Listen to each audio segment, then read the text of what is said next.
ॐ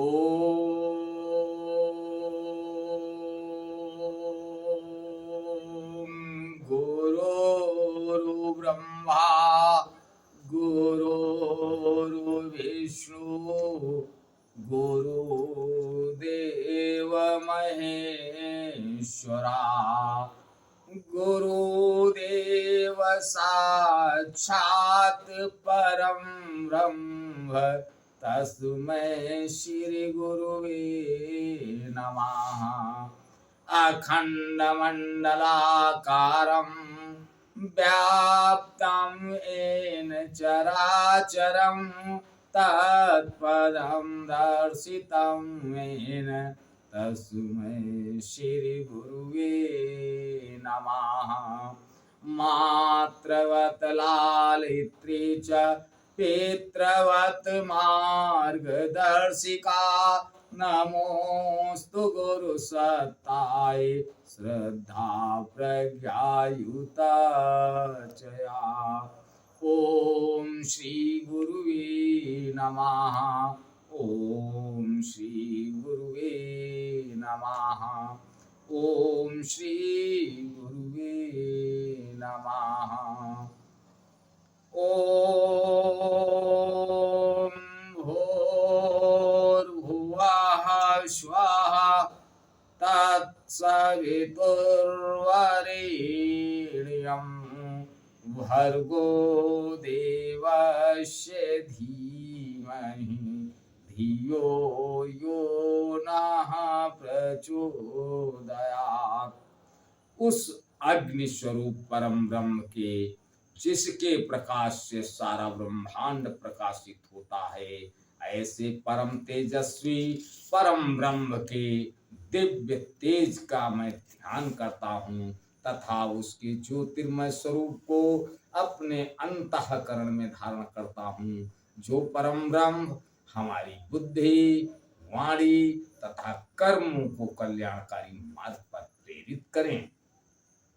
परम पूजनीय गोस्वामी तुलसीदास जी द्वारा रचित श्री रामचरितमानस महाकाव्य का भाग नंबर 158 आप लोगों के समक्ष प्रस्तुत कर रहा हूं।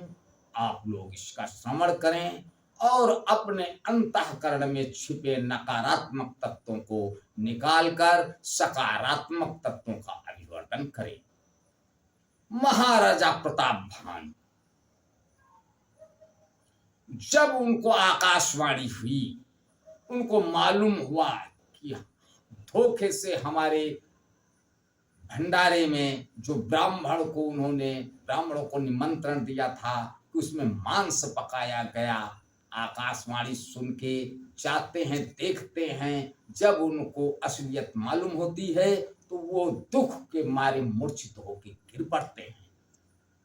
गोस्वामी तुलसीदास जी लिखते हैं, भूपति भावी मिटई नहीं जदपि न दूषण तोर किए अन्यथा होई नहीं विप्रशापयति घोर।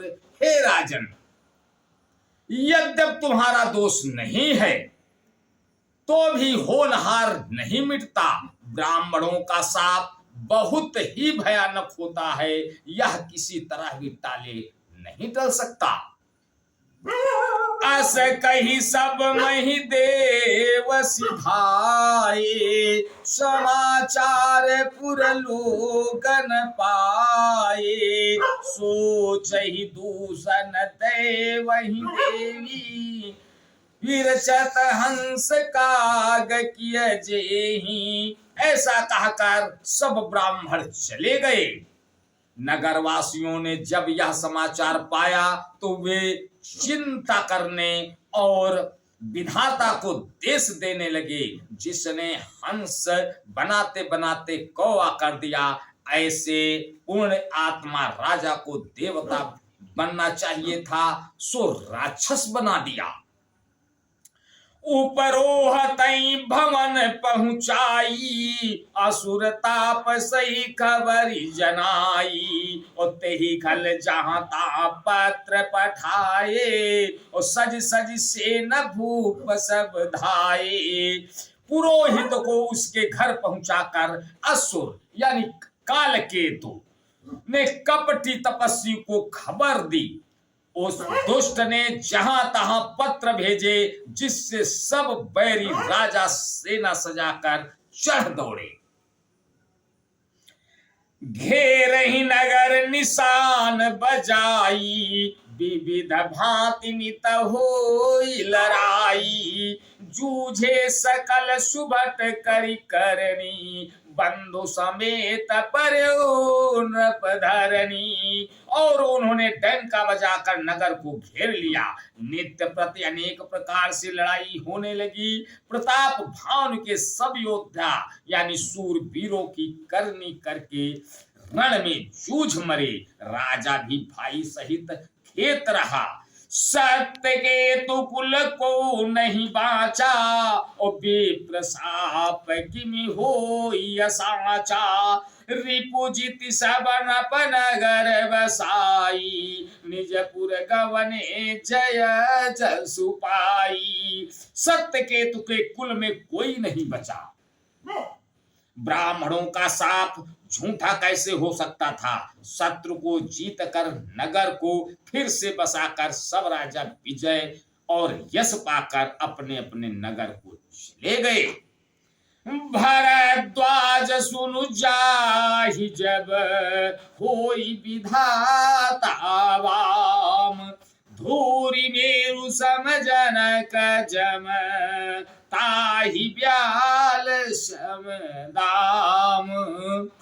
याज्ञवल्क्य जी कहते हैं, हे भरद्वाज सुनो, विधाता जब जिसके विपरीत होते हैं तब उसके लिए धूल सुमेरु पर्वत के समान भारी और कुचल ढालने वाली होती है।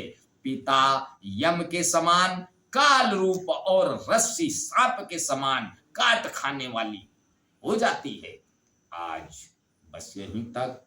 आगे का अगले भाग में, तब तक के लिए जय श्री राम।